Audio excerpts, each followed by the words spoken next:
The Secret to Nirvana in One Lifetime of Vajrayana. Welcome back everyone to Mind Podcast.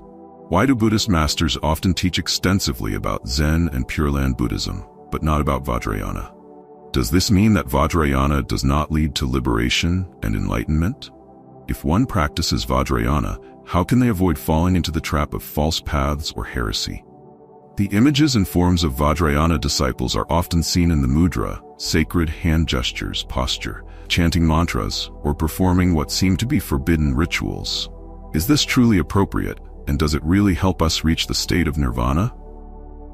Today, let us explore the true nature of Tibetan Vajrayana, also known as the diamond vehicle, Vajrayana. Among the methods that the Buddha taught for sentient beings to follow in their practice during the degenerate age, each tradition has its own supreme and profound principles. For example, the Pure Land School's principle is to ensure rebirth in the Pure Land in one lifetime without regression. Zen Buddhism focuses on directly pointing to the mind, seeing one's Buddha nature, and attaining Buddhahood.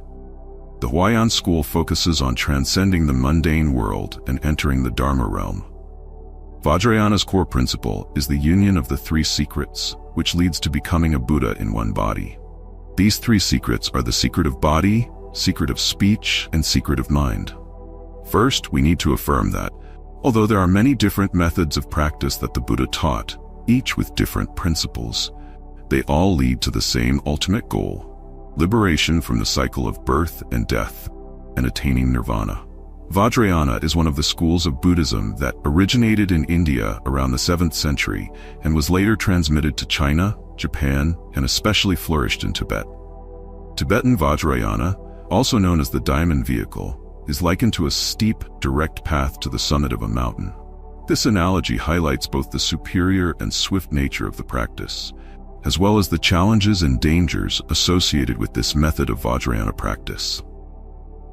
The development history of Vajrayana has sometimes veered off course from the path of liberation as intended by Buddhist ideals due to the appearance of magical rituals and sorcery. These deviations have severely damaged the reputation of Vajrayana. However, thanks to the efforts of Tibetan masters in spreading Vajrayana, the true meaning of this tradition has been clarified. Vajrayana, or the diamond vehicle, is a special path to liberation within progressive Buddhism. As previously mentioned, the principles of Vajrayana are the three secrets: secret of body, secret of speech, and secret of mind. To harness the energy of the universe or spiritual energy, one must correctly practice the rituals of body, speech, and mind. The body is involved through gestures, particularly the hands, which accompany the chanting of mantras, creating a suitable spiritual attitude. The mouth chants the mantras, which are sacred sounds that stir the inner world of the practitioner. The mind visualizes the mandala, unifying everything into the three secrets of the Buddha. This combination of transcendental teachings with the mandala forms a unique integration, in which the universe, the world, humanity, and all things are viewed as sacred. For a Vajrayana practitioner, this represents the relationship between spirit and matter, between human beings and the universe, filled with boundless energy. The symbols of Vajrayana are often misunderstood and criticized. However, once one dives deep into the ocean of the mind, the true function and meaning of these symbols become clear. They are the means of expressing the deepest spiritual experiences of the practitioner. The philosophy and practice of Vajrayana still follow the process of morality, sila, concentration, samadhi, and wisdom, prajna, just like all other Buddhist paths. It has strong ties to both Theravada and Mahayana teachings. The difference lies in the method used to realize emptiness and non-self. Vajrayana uses mystical methods as a means to enlightenment. The development of Buddhism has created various schools and different methods of practice. Any method that leads to faith, removes inner obstacles, and helps the mind realize ultimate liberation is permitted for use. Vajrayana as a means to liberation. Vajrayana is one of the methods that can lead to liberation. To become a practitioner of the diamond vehicle, Vajrayana, one must often employ various practices to purify the three karmic activities: body, speech, and mind, transforming them into the body, speech, and mind of a Buddha. On the journey of taming the mind and becoming the Dharma body of a Buddha, The practitioner must experience Vajrayana teachings directly transmitted by a qualified teacher. Vajrayana has 4 key attributes. 1. Yogic practice of thoroughly purifying the surrounding environment. 2. Yogic practice of thoroughly purifying the physical body. 3. Thorough purification of all feelings and sensations.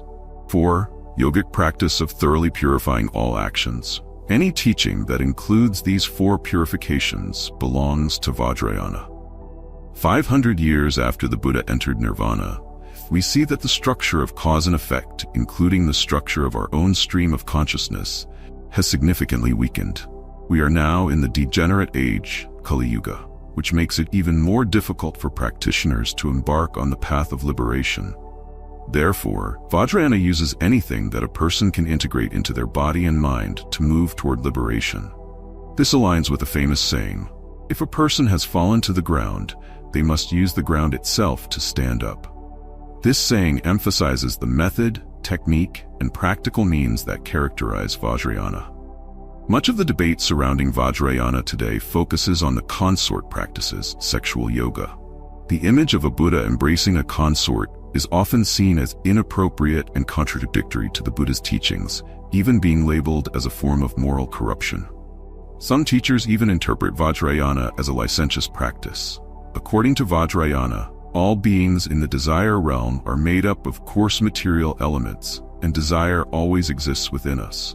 Those from the form realm and beyond do not have such desires because their bodies are composed of purer and subtler elements compared to ours. The artistic expression, whether through drawings or sculptures, serves to illustrate that to transform the 5 aggregates and this impure world into enlightenment, practitioners must transcend the challenging limits of desire. The Buddha said that the greatest flaw of sentient beings is ignorance and attachment. They live day and night in attachment and cannot let go. If one can transform lustful desires into mindfulness of the Buddha's teachings and practice every hour and every minute without forgetting, they will quickly attain Buddhahood. A Lama also said that the Dharma body is very subtle, pure, and free from lustful desires. The subtlety and purity of a bodhisattva's body are even more refined and pure than the body of an invisible being. Thus, the consort image of the deities naturally has no trace of desire left. We often have a habit of looking at Buddha statues with the eyes of an ordinary person, which is entirely mistaken when saying, this male deity is united with this female deity. However, if you observe the statue with the vision of a meditator, you will see something completely different. The Buddha in the statue is entirely in a meditative posture, with no attention paid to the female figure in the image. The female figure and the posture that seems like an embrace only symbolize the blissful state of meditation. Anyone who has meditated deeply and entered concentration will understand the joy found in the meditative realm when hormones are released that create a feeling of euphoria after the body reaches a state of complete relaxation. The statue also serves to show all beings that when they practice, they are still heavily influenced by past karma. Deep in their consciousness, attachment karma has not yet been severed because wisdom has not yet fully replaced ignorance. This external depiction of the mind reflects what remains within. Instead of avoiding it, why not face it to dissolve and treat the root cause? Attachment karma drives us through the cycle of birth and death. Just like someone who has fallen to the ground must use the ground to stand up, Buddhism is here to be practiced, not merely admired or judged. Additionally, the cultural origin of the image of the Buddha embracing a female figure is also tied to philosophical perspectives. In yin, there is yang, and in yang, there is yin. Every person has both yin and yang within them. This unusual Buddha statue also expresses that yin-yang philosophy. The sexual relationship between male and female has always been a part of ancient Eastern philosophy. It reflects the harmony of yin and yang. When yin and yang are united, the human body reaches a state of health and clarity. The practices of Vajrayana Buddhism are the result of combining Mahayana Buddhism with 2 ancient traditions, yoga and tantra. Yoga and tantric practices were traditionally practiced separately, but Tibetan Buddhism merged and intertwined them, creating powerful and effective methods. Initially, yoga was thought to be a practice uniquely characteristic of India. However, in China, Japan, and other cultures, forms of meditation, dhyana, also existed with different techniques. Ancient wisdom suggested that meditation was a method to unite the body and mind with a singular focus and clear purpose. Yoga is one of the initial exercises for training in meditation. Yoga is described in the epic Bhagavad Gita, which recounts the famous dialogue between the god Krishna and Prince Arjuna. Krishna enumerates various methods for training the body, mind, and emotions to focus on a common goal. Arjuna faces a difficult choice as he stands on the battlefield, where he must choose which side to fight for, even though both sides include his family members. This is an uncomfortable situation. After meeting with Krishna, the battle in front of Arjuna took on a different meaning. It became an act of morality, discipline, and responsibility. The Bhagavad Gita provided methods for concentrating the mind in order to deal with life's challenges in the best possible way, even during the most difficult moments. So what is the meaning of yoga? According to the Webster Dictionary, yoga means the method of bridling the horse, representing the body, and connecting it to the chariot, representing individual consciousness, and then bridling the horse of individual consciousness to connect it to the chariot of universal consciousness. Yoga focuses on concentrating the mind, leading to a state of absorption, samadhi, and erasing the limits of the human condition, with the goal of freeing individual consciousness to realize the greater consciousness of the universe. With a concentrated mind, the practitioner links their consciousness to any object of meditation. Using the concentrated power of a disciplined inner mind, the practitioner bridles their individual consciousness to connect it with the chariot of the universal consciousness, or true nature. Tibetan Buddhism uses consciousness combined with logical reasoning to focus the mind. In this process, ignorance is seen as incorrect perception, and in order to achieve clear perception, the practitioner uses single-pointed awareness. The practice of yoga is like the reins used to control and make the mind one-pointed. This method of meditation allows the practitioner to connect with the ultimate reality, absolute truth, or dharmakaya.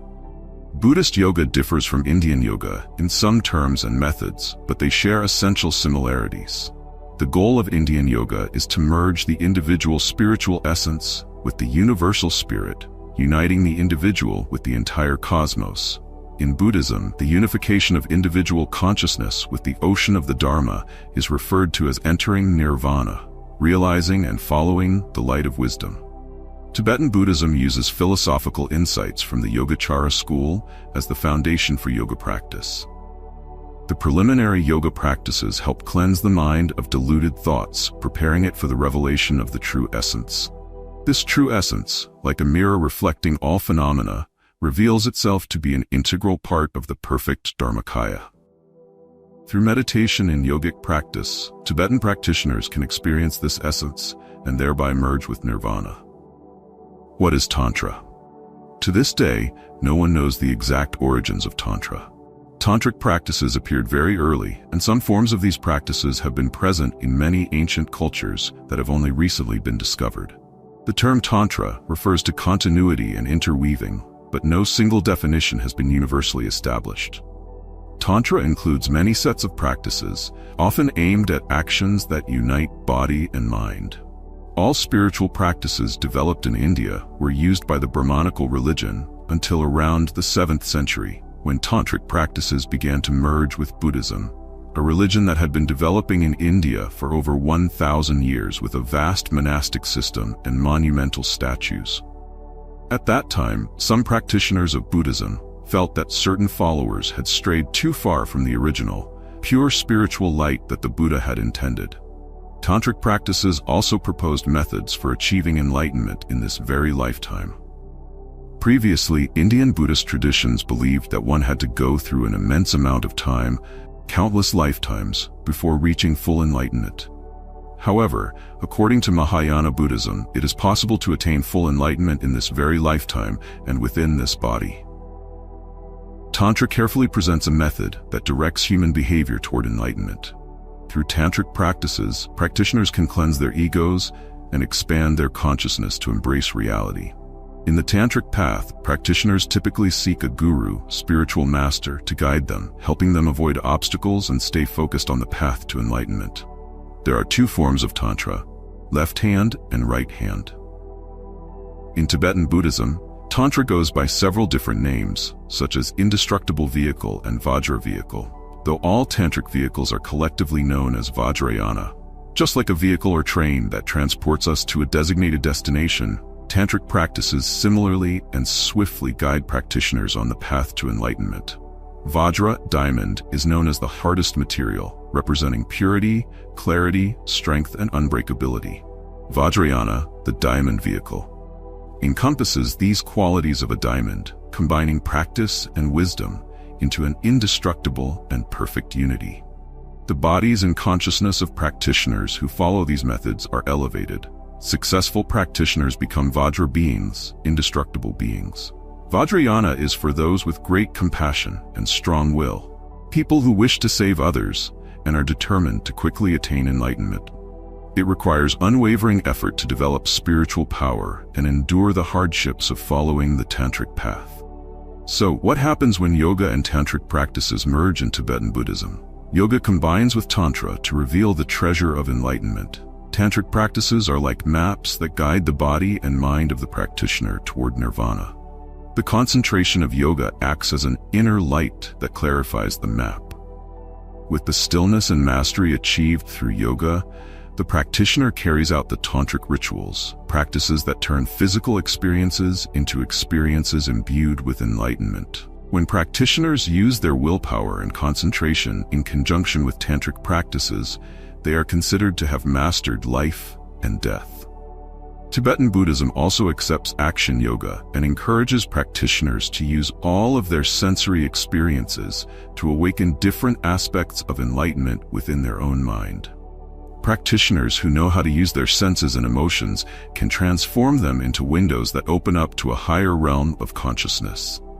Meanwhile, symbols in Tantra help stimulate intuitive understanding, allowing practitioners to experience nirvana. This consciousness, this body, and this world are all paths that lead to nirvana. There is nothing else beyond this. The transcendent essence of the Dharma is living and working, making a living while simultaneously moving toward enlightenment. Any practitioner who works sincerely and maintains a mature attitude will see their spiritual life become clear. All opposing forces, if any, will dissolve into a unified whole between the individual and the universe. In the daily struggles of earning a living, whether our work holds great meaning or is simply a way to make a living, all of our sweat and tears in life and in our jobs are transformed into spiritual practice. Everything becomes material that we can use to nurture our awareness. Our mindful actions become steps on the spiritual path. Our aspirations and sincere focus on enlightenment will make even the ordinary shine with transcendent colors, turning life into something multifaceted and harmonized. The realm of nirvana will gradually unfold. Tantric practices do not contradict the use of analytical reasoning to learn and experience. Through intense concentration gained from practicing the tantric path, practitioners break down the world and recognize that it is merely a construct of concepts. Therefore, advanced practitioners can free their minds from the grasp of these concepts, realizing boundless benefits. The ultimate goal of tantric practices is to attain enlightenment by living fully with our physical, emotional, and spiritual energies. It begins with the power of mindfulness and concentration at the coarse levels of consciousness, progressing to stable and natural mindfulness at the subtle levels of consciousness. The practitioner's power grows step by step alongside the refinement of consciousness. Eventually, the practitioner develops extraordinary powers, overcoming the limitations of time and space, defeating gravity, and mastering death.